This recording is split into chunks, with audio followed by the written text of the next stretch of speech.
সর্বোচ্চ স্থান না?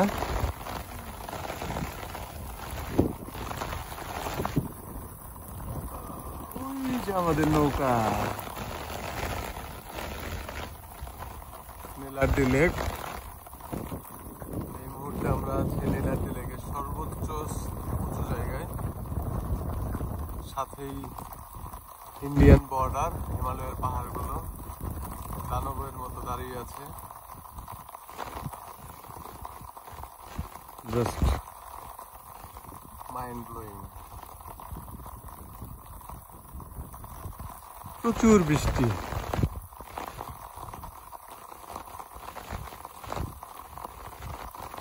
ওই সামনে একটা আন্তর্জাতিক সীমারেখা, আর এই পাশে কিন্তু ক্রস করা কোনোভাবেই পসিবল না।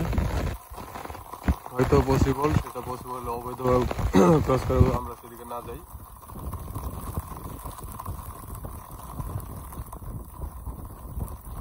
সামনে দেখতে পাচ্ছি দুইজন লোক কিছু একটা করতেছে, মাছ ধরতেছে। ওই দূর নীলাদ্রি লেকে মাছ ধরে, হ্যাঁ মাছ ধরতেছে।